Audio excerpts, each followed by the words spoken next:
Hello everyone, welcome back to my channel. আশা করি সবাই ভালো আছেন, আমরাও ভালো আছি। আমার একটি নতুন ব্লগে আপনাদের সবাইকে ওয়েলকাম জানাই। এখন বাজে বিকেল প্রায় 5:30 মতো, আর আমি ব্লগটা দিচ্ছি। এই ব্লগটা আমি ভিডিওটা করেছিলাম অনেক দিন আগে। কিছু ছোট ছোট ভিডিও করা ছিল যেগুলো শেয়ার করা হয়নি আপনাদের সাথে, যেমন গাছ লাগানোর ভিডিও, আমার আচার করার ভিডিও, আর গ্যারাজও ক্লিন করেছিলাম। ভাবলাম একসাথে সেই ভিডিওগুলো আপনাদের সাথে শেয়ার করি। কিছুদিন আগেই একটা ব্লগে আপনাদের সাথে শেয়ার করেছিলাম যে টর্নেডো হওয়ার কথা ছিল, তো সেই কারণেই এই গদিগুলোকে সব তুলে রেখেছিলাম। কারণ এত প্রচণ্ড হাওয়া দেয়, আর টর্নেডো মানে তো বুঝতেই পাচ্ছেন কীরকম ঝড় হয়, এগুলোকে সব উড়িয়ে নিয়ে চলে যাবে, সেই জন্য তুলে রেখে দিয়েছিলাম। তো আর তো হলো না টর্নেডো, আর ওয়েদারও এখন ভালো হয়ে গেছে, তাই ভাবলাম আবার জায়গা মতো সব বের করে রেখে দিই। তাই বিকেলবেলা এখনও চা খাইনি জানেন, একটু শুয়েছিলাম ভাত খেয়ে, তারপরে উঠেই আগে এগুলোকে সব সেট করছি। এরপরে ভাবছি গাছও লাগাবো, তো গাছ লাগানোর আগে একটু চাও খেতে হবে। অনেক দিন মেঘলা বা বৃষ্টির বা ঝড়ের পর দেখবেন যখন ওয়েদারটা খুব ভালো হয়, কি সুন্দর ঝলমলে রোদ ওঠে, খুব মিষ্টি লাগে, রোদটা ভালো লাগে। আজকেও ঠিক সেরকমই লাগছে জানেন।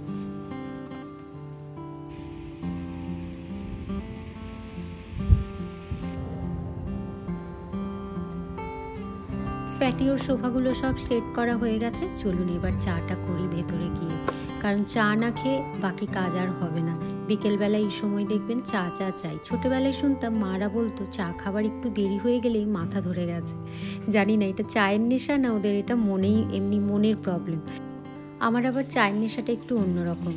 একদিন যদি স্কিপ হয়ে যায় তার জন্য মাথা ধরে যায় না, কিন্তু আমার যে এই চা খেতে খেতে একটু একান্তে সময় কাটাই, এটার জন্যই বোধহয় আমার চা খেতে এত ভালো লাগে।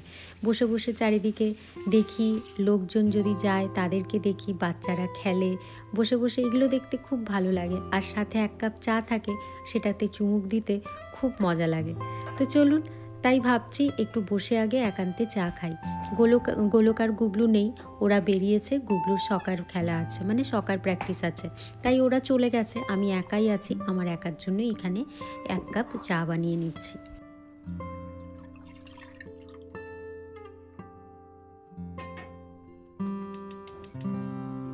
গাছগুলো কিনে এনেছিলাম, তারপরের ব্লগে আপনাদের শেয়ারও করেছি গাছগুলো সাজিয়ে রাখার পর কীরকম লাগছে, কিন্তু গাছগুলো যে লাগিয়েছিলাম সেটারও একটা ভিডিও বানিয়েছিলাম, সেগুলো আপনাদের সাথে শেয়ার করা হয়নি, তাই ভাবলাম এখানেই শেয়ার করি।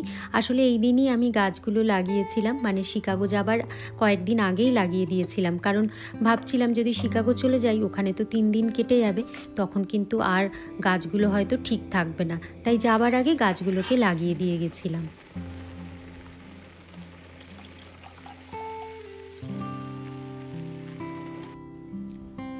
চলুন, চা হয়ে গেছে, আর এখন ওয়েদারটা বেশ ভালো হয়ে গেছে। সাধারণত মে মাসে না এরকম ওয়েদার থাকে না, এতটা গরম ওয়েদার। মে মাসে সবসময় কখনো ঠান্ডা, কখনো একটু গরম, ম্যাক্সিমাম সময় ঠান্ডাই থাকে আর প্রচণ্ড বৃষ্টি হয়। কিন্তু এইবারে দেখছি ওয়েদারটা যেন একটু কীরকম হয়ে গেছে, মানে একটু গরমই পড়েছে। আর এই জায়গাটায় বসে বসে খাচ্ছি, দেখছি বাচ্চারা সব সাইকেল চালাচ্ছে, আর সবাই হাঁটতে বেরিয়েছে। যেহেতু হঠাৎ করে ওয়েদারটা এতটা ভালো হয়ে গেছে, তাই আর কেউ ঘরে বসে থাকে না, কারণ শীতকালে তো বসে থাকতেই হয়, তাই এই সামারটা এলে না সবাই হাঁপ ছেড়ে বাঁচে।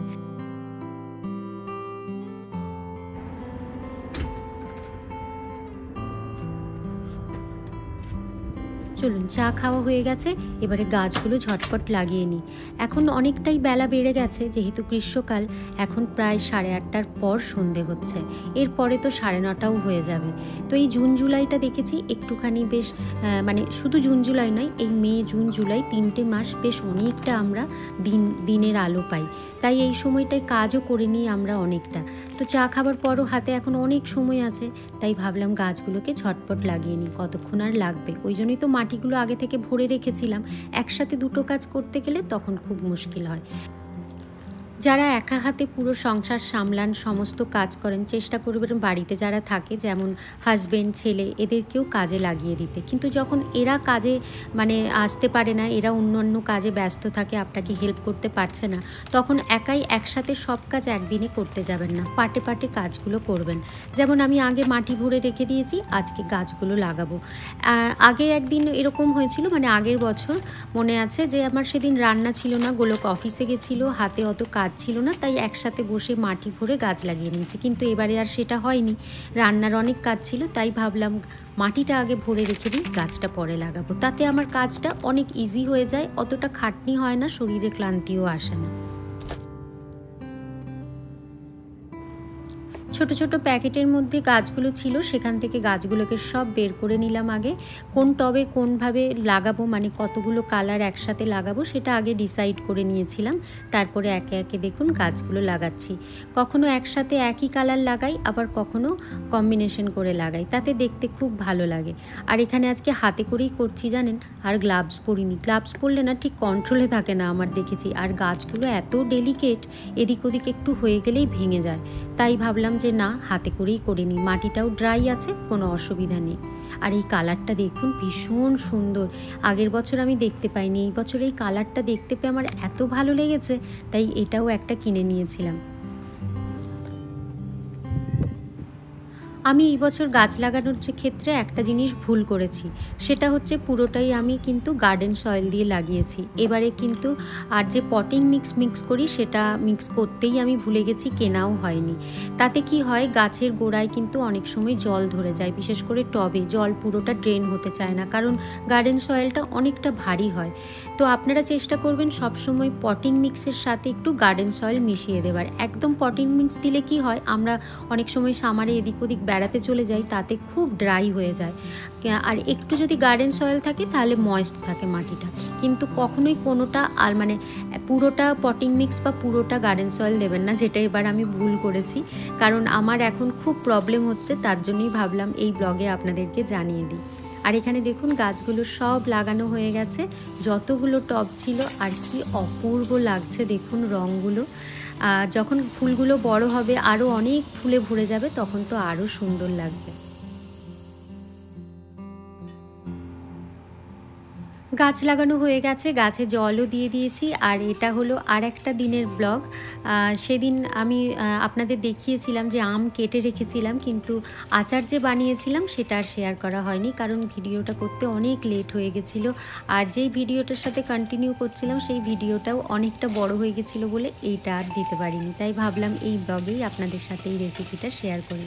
এখানে দেখুন আমি প্রথমে অল্প একটু তেলের মধ্যে 5 ফোড়ন আর শুকনো লঙ্কা দিয়ে দিলাম, তার মধ্যে অল্প একটু হলুদ দিয়ে এখানে আমগুলো রেখে দিয়েছিলাম। আমগুলো তো দেখেইছিলেন আগে যে কেটে রেখে বেশ কিছুক্ষণ শুকোতে দিয়েছিলাম, খুব বেশিক্ষণ কিন্তু শুকোয়নি, এই ঘন্টাখানেক শুকিয়েছিলাম। তারপরে এর মধ্যে দিয়ে দিচ্ছি দেখুন পরিমাণ মতো নুন আর অল্প একটু লঙ্কা গুঁড়ো দিয়ে এটাকে ভালো করে একটু ভাজা ভাজা করে নিয়ে তারপরে এর মধ্যে দিয়ে দেবো গুড়। এই গুড়টা হচ্ছে যেটা আখের গুড় হয়, এখানে আখের গুড়টা না এই রকমই পাওয়া যায়, এরকম পাউডারের মতো, তো এটা দিয়েই আমি করি। তো তাতে কি হয়, পাউডারের মতো যেহেতু আমটা থেকেও খুব একটা বেশি জল বেরোচ্ছে না, তাই এটা না অনেক সময় কড়াতে লেগে যায়। তো আমি এর সাথে একটু চিনি দিয়ে দিই। চিনি দিলে কি হয়, চিনিটা খুব তাড়াতাড়ি মেল্ট হয়ে যায়। এবার চিনিটা মিশিয়ে দিলাম। চিনিটা যত তাড়াতাড়ি মেল্ট হয় গুড়টা তত তাড়াতাড়ি হয় না, তাই চিনিটা একটু দিয়ে দিলে গুড়টা চিনির সাথে সাথে বেশ অনেকটাই পাতলা হয়ে যায়, আর তাতে লেগে যাবারও সম্ভাবনা থাকে না। ব্যাস, এখানে এবার দেখুন চিনিটা দিতেই আস্তে আস্তে কি সুন্দর জল বেরিয়ে আসছে মনে হচ্ছে। এবার একটু ঢাকা দিয়ে দিই, তাহলে আমটা থেকেও জল বেরোবে। ততক্ষণ চলুন ভাজা মশলাটা বানিয়ে নিই। এখানে অল্প একটু 5 ফোড়ন দিচ্ছি, আর সাথে অল্প একটুখানি মৌরি। এই 5 ফোড়ন ধরুন 1 টিস্পুনের মতো, কি তার থেকে থেকেও কম, আর হাফ টিস্পুনের থেকেও কম হচ্ছে মৌরি আর 2-3টে শুকনো লঙ্কা, ব্যাস। তারপরে এটাকে একটু ড্রাই রোস্ট করে ঠান্ডা করে নিয়ে মিক্সিতে এটাকে পাউডার বানিয়ে নেব। খুব কম আম ছিল তাই গুড়টাও খুব কম দিয়েছি। আর এখন দেখুন বেশ একটা লিকুইড মতো হয়ে গেছে। তবে এটা আমি খুব বেশি ফোটাবো না, কারণ আমটা দেখছিলাম খুব চিউই হয়ে যাচ্ছিল। খুব বেশি চিউই হয়ে গেলে ভালো লাগে না, তাই গুড়টাকে আর খুব বেশি আমি ড্রাই করলাম না। আর গোলক একটু এরকমই খেতে পছন্দ করে। তারপরে এই রকম আমের আচারটা যদি এইভাবে ফ্রিজে রেখে দেন ঠান্ডা হয়ে যাবার পর, তখন দেখবেন এই মানে পাতলা ব্যাপারটা অনেকটাই কিন্তু তখন গাঢ় হয়ে গেছে। এই দেখুন এখনই কতটা গাঢ় হয়ে গেছে, ঠান্ডা হলে আরও হয়ে যায়। তাই প্রথমটাই একটুখানি আমি লিকুইডই রাখি। মশলাটা তো দিয়ে দিলাম, দেখলেন মশলাটা দেওয়ার পর একটা খুব সুন্দর গন্ধও বেরিয়েছে আর খুব সুন্দর একটা টেস্টও হয়েছে।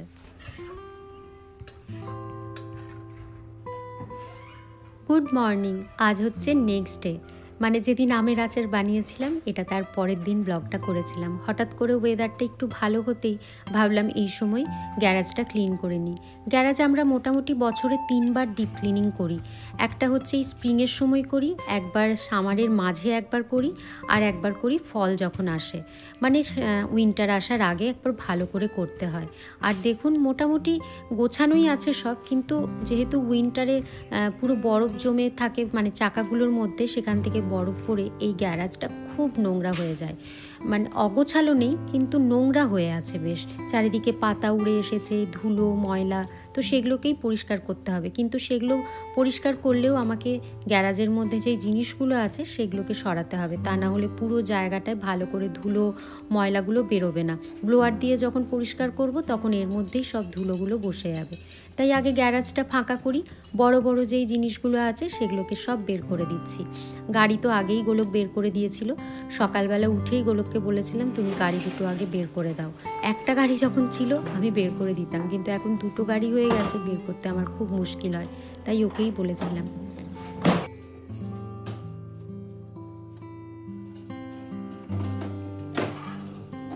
এদেশের সবাই গ্যারাজটা শুধু গাড়ি রাখার ক্ষেত্রেই ইউজ করে না, গ্যারাজের মধ্যে এদের যাবতীয় জিনিস থাকে। আপনাদের আগেও বলেছিলাম যে এখানে ম্যান পাওয়ার কস্ট যেহেতু অনেকটা বেশি, তাই সবাই চেষ্টা করে নিজের কাজটা নিজেই করে নেওয়া। এমনকি গাড়ির সমস্ত কাজও তারা নিজেরা করার চেষ্টা করে, তাই সমস্ত কিছু ইকুইপমেন্ট গাড়ির সব কিছু এই গ্যারাজের মধ্যে রাখা থাকে। আমাদের যা জিনিস আছে সেগুলো তো কিছুই না ওদের গ্যারাজ যদি দেখেন। যেমন অনেক জিনিসও থাকে, সেরকম ওরা খুব গুছিয়ে সুন্দর করে অর্গানাইজ করে রাখে। আমার সামনে যে লরা থাকে, লরার বিল, ওদের দেখে আমি এত ইন্সপায়ার হই যে কি বলবো। ওদের 2টো কার আছে, তার সত্ত্বেও গ্যারাজে অনেক জিনিস আছে, কিন্তু এর সত্ত্বেও ওরা এত সুন্দর করে গুছিয়ে রাখে, আমার ভীষণ ভালো লাগে। এখন যখন একটা থেকে 2টো গাড়ি হয়ে গেছে এখন তো বেশ অসুবিধা হয়। বিশেষ করে দেখুন এই স্নো ব্লোয়ারগুলো, তারপরে যে মোয়িং করার যেটা থাকে আমাদের মোয়ারটা, এগুলো রাখতে আমাদের খুব অসুবিধা হয়। রাখলেও যখন এগুলো ইউজ করতে হয়, বের করতে হয়, তখন খুব অসুবিধা হয়। তো যাই হোক, সেই জন্য গ্যারাজে জিনিসপত্র বেশি বেড়ে যাওয়ার আগে থেকেই কিন্তু ডিক্লাটারিং করতে হবে, সাথে সাথে কিন্তু মানে ভালো করে অর্গানাইজ করেও রাখতে হবে, তা না হলে কিন্তু গ্যারাজ ভীষণ মেসি হয়ে যায়। তো যাই হোক, এখানে আমাদের যে 2টো র্যাক আছে মোটামুটি গোছানোই আছে, কিন্তু ওই যে খুব ধুলো ময়লা হয়েছে সেগুলোকেই একটু ভালো করে পরিষ্কার করছি। আর এখানে আমার কাছে কিছু অর্গানাইজার বক্সও আছে, সেগুলো দিয়েই ভাবছি গুছিয়ে আরও ভালো করে রাখবো, তাহলে আরও অনেক জিনিস যদি বাড়ে রাখতে তখন সুবিধে হবে। আর এখানে দেখুন এই যে এই বক্সটাতে রাখছি আমার যাবতীয় গাছের ওষুধ, যেমন পোকা হলে সেই সব ওষুধ, মাকড়সার ওষুধ থাকে, বিভিন্ন রকম ফার্টিলাইজার, এমনকি হরমোন অনেক কেনা আছে, সেগুলো সব একসাথে রাখি, তাহলে এক জায়গায় থাকলে খুঁজতে আর আমার ইউজ করতেও সুবিধে। আর এখানে এই যে দেখুন এগুলো হচ্ছে গুবলু সব স্যান্ডো গেঞ্জি, এগুলো আমি ফেলি না, এগুলো তো কটনের, এগুলো দিয়ে মুছতে জানেন খুব সুবিধে হয়। বিশেষ করে গাড়ি ভেজা থাকলে গোলক যখন গাড়ি ক্লিন করে তখন এই গেঞ্জিগুলোই ইউজ করে। মাইক্রোফাইবার ক্লথ দিয়েও এত ভালো হয় না যে এই কটনের গেঞ্জিগুলো দিয়ে যতটা ভালো হয়। কিছু কিছু জিনিস আছে পুরনো হয়ে গেলেই যে ফেলে দিতে হবে তা কিন্তু নয়, সেটাকে আবার অন্যান্য কাজে রিউজও করা যায়। যেমন এই গেঞ্জিগুলো দেখতেই পাচ্ছেন। তো আমি এরকম অনেক কিছু আছে যে পুরনো হয়ে গেল মানে ফেলে দিলাম, সেটা না, সেটা আরও অন্য কাজে অন্যভাবে সেটাকে ইউজ করার চেষ্টা করি। আমরা গৃহিণীরা তো এরকমই হই বলুন, যারা বিশেষ করে আমরা মধ্যবিত্ত ফ্যামিলি থেকে উঠে আসি, জিনিসকে কিভাবে রিইউজ করা যায় সেটাই আমরা শিখে এসেছি ছোটবেলা থেকে। বিশেষ করে মা, কাকিমা, জেঠিমারা দেখেছি তারা ফেলে দেওয়া জিনিসকেও কিভাবে কাজে লাগাতো। ছোট ছোট এরকম অর্গানাইজারে করে রাখলে দেখুন কতটা ক্লিন থাকে। আর যে কোনো একই রকমের জিনিস, যেমন ছুরি, কাঁচি, যা যা লাগে প্রয়োজনীয় জিনিস, গাছ কাটা বা গাছের ক্ষেত্রে বা অন্যান্য কাজের ক্ষেত্রেও, সেগুলো যদি এক জায়গায় রাখি না, খুঁজতে খুব সুবিধা হয়। সেই বক্সটা বের করে নিলেন, সেখানে সমস্ত ছুরি কাঁচি পেয়ে যাবেন। যেমন আমি যেসব গাছের ফার্টিলাইজার বা পোকার লাগার জন্য যে ওষুধগুলো ইউজ করি, সেগুলো সব একটা বক্সে রেখেছি। ওই বক্সটা বের করলেই আমি ওখানে সমস্ত কিছু পেয়ে যাব। এখানে এই যে র্যাকটা আছে, এই র্যাকটার মধ্যে ঘাসের ওষুধ দেবার যাবতীয় জিনিস আছে, যেমন ঘাসের ফার্টিলাইজার আছে, তারপরে এখানে ঘাসের সিডস আছে। তো এই টাইপের জিনিসগুলো এই র্যাকটাতে রেখেছি। আর একটা র্যাকে বিভিন্ন রকম জলের বোতল, ক্যান, অন্যান্য সব ড্রিঙ্কসের সব বোতল ওখানে সব রাখা আছে। একটা জায়গাতে একই রকম জিনিস রাখলে খুঁজতে সুবিধা হয়, আর দেখতেও কিন্তু অনেক বেশি পরিষ্কার পরিচ্ছন্ন লাগে। আর এখন দেখুন পুরো এই জায়গাটায় ধুলো ময়লা পরিষ্কার করে অর্গানাইজারে করে গুছিয়ে রাখাতে জায়গাও যেমন অনেকটা বেরিয়েছে, আর দেখতেও কিন্তু খুব ভালো লাগছে। এর পরবর্তীকালে যখন অনেক জিনিস হয়ে যাবে, তখন সেগুলোও আস্তে আস্তে রাখতে কিন্তু কোনো অসুবিধা হবে না, এইভাবে যদি ভালোভাবে অর্গানাইজ করে রাখা যায়। তো চলুন এবারে ফ্লোরটা ক্লিন করি। এখানে ব্লোয়ার নিয়ে চলে এসেছি। আগে ব্লোয়ার দিয়ে ভালো করে ধুলোটাকে বের করে দিচ্ছি, তারপরে জল দিয়ে ধোবো। ধুলোটা নইলে এখানে বসে যাবে, তাই আগে ভালো করে এই সিঁড়িটাতে খুব নোংরা হয়েছে, ভালো করে ধুলোটা ক্লিন করছি। আর এখানে যে কার্পেটটা পাতা আছে, এটা কিন্তু ওয়াশ করা যায়, আর এটা ওয়াশ করলে খুব তাড়াতাড়ি শুকিয়েও যায়, তাই এটা পেতে রাখলে কোনো সমস্যা হয় না। কিন্তু এটার উপর একটা গাড়ির চাকা উঠে যায় বলে জায়গাটা খুব নোংরা হয়ে গেছে কার্পেটটা, এটাকেও ধুতে হবে জল দিয়ে। তো যাই হোক, এখানে দেখুন ব্লোয়ার দিয়ে ভালো করে পুরো গ্যারাজটা আমি প্রথমেই ক্লিন করে নিচ্ছি।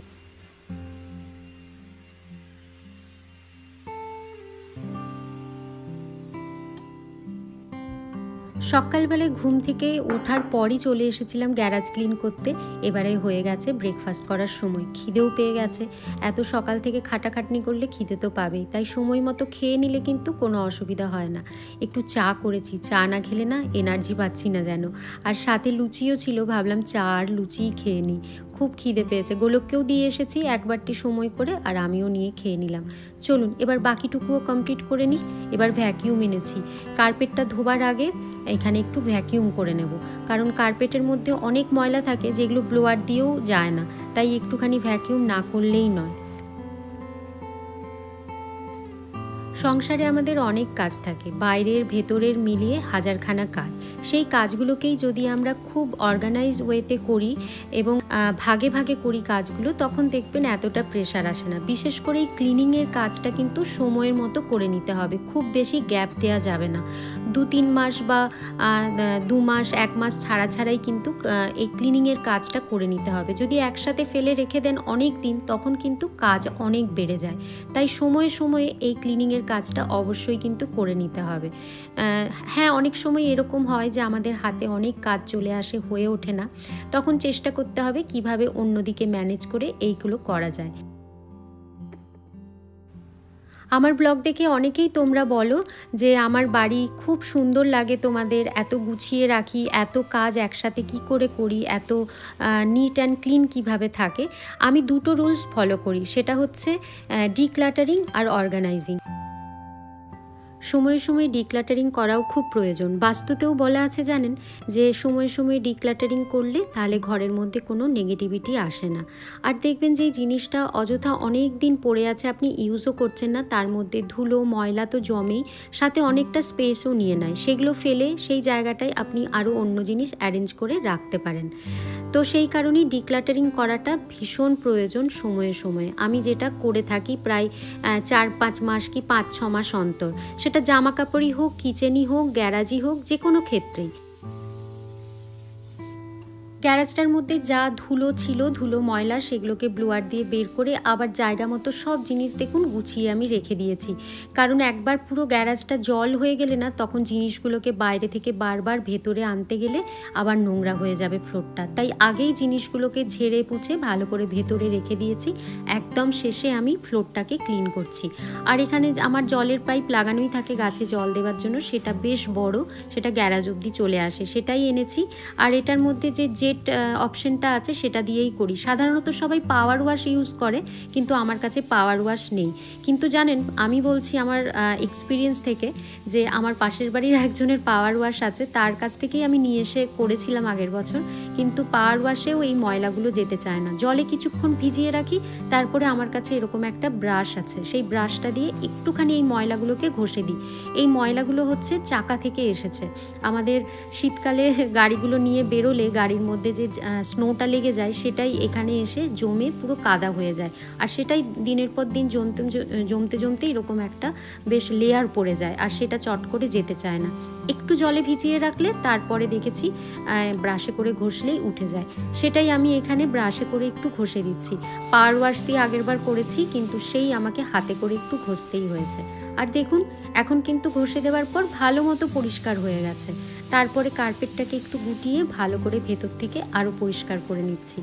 যদিও ইচ্ছে আছে পরের বছর একটা পাওয়ার ওয়াশ কিনবো, তাহলে এইটা পরিষ্কার করতে অনেক সুবিধে হবে, আর জলও নষ্ট হবে না।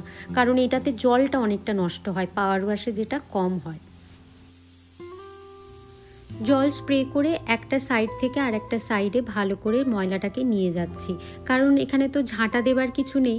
দেশে হলে মনে আছে সেই নারকেল কাঠির যে ঝাঁটাগুলো হয়, সেগুলো দিয়েই মারা দেখতাম পরিষ্কার করতো জল। কিন্তু এখানে তো আর সেই উপায় নেই, তাই এখানে এইভাবেই জলের ফোর্স দিয়ে করতে হয়। তাই এক সাইড থেকে আর এক সাইডে আমি ভালো করে নিয়ে যাচ্ছি, যাতে ময়লাটা আর ছড়িয়ে না যায়।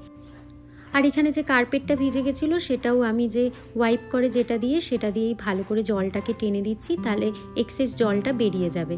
আর আস্তে আস্তে এটাও ড্রাই হয়ে যাবে। এই ম্যাটগুলো খুব একটা মোটা হয় না, একদম পাতলা হয়, একটু হাওয়াতেই শুকিয়ে যায়। এই ম্যাটটা না পেতেও রাখা যেত, কিন্তু ম্যাটটা পেতে রেখেছি। তার কারণ হচ্ছে যে এই জায়গাটায় আমাদের জুতো টুতো থাকে, তো যখন শীতকালে আমরা এসে এখানে জুতো পরি, তখন এই ফ্লোরটা প্রচণ্ড ঠান্ডা হয়ে থাকে, মানে পুরো বরফের মতো ঠান্ডা হয়ে থাকে। কারণ এই গ্যারাজটাই তো ইনসুলেশন করা নেই, তাই খুব ঠান্ডা হয়ে থাকে। সেই কারণেই আমরা এই ম্যাটটা পেতে রেখেছি, যাতে সেই ঠান্ডাটা না লাগে, আর বেশ পরিষ্কার ও ক্লিনও দেখতে লাগে।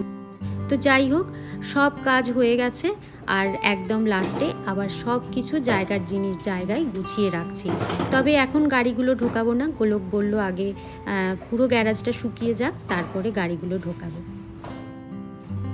এই সব কিছু শেয়ার করার উদ্দেশ্যই হচ্ছে যে আমি যেমন অনেককে দেখে খুব মোটিভেট হই, যেমন আমার বাড়ির সামনে যে লড়ার বিল থাকে, ওরা নিজের কাজ নিজেরা সব সময় করে, এত ক্লিন পরিষ্কার পরিচ্ছন্ন সব কিছু রাখে, সেটা দেখে আমি খুব ইন্সপায়ার হই। অনেক সময় কি হয়, আমাদের করতে ইচ্ছা করে না কাজ, কিন্তু কেউ মোটিভেট করলে দেখবেন আবার যেন সেই এনার্জি ফিরে আসে। তাই আমিও আমার কাজগুলো আপনাদের সাথে শেয়ার করি, যাতে আপনারাও কাজ করার অনেক অনেক এনার্জি পান। অনেকক্ষণ হয়ে গেছে গ্যারাজ ক্লিন করা, মানে গ্যারাজ ক্লিন করছি আর কি। মাঝখানে একবার খেতে গেছিলাম, তারপরে গোলককে বললাম এগুলোকে একটু সাইড করে ঢুকিয়ে দাও। কিছুটা আমি ঢুকিয়েছিলাম, তারপরে পারছিলাম না, এটার হ্যান্ডেলটা কিভাবে ফোল্ড করে সেটা জানা ছিল না, তাই গোলককে বললাম এটা ঢুকিয়ে দাও, গাড়িগুলো ঢুকিয়ে দাও। গোলক বললো গাড়িগুলো এখন ঢোকাবো না, থাক শুকোক গ্যারাজটা, তারপরে হ্যাঁ গাড়িগুলো ঢোকাবো। আর গ্যারাজটা ভীষণ তাড়াতাড়ি শুকিয়ে যায়, খুব তাড়াতাড়ি শুকিয়ে যায়।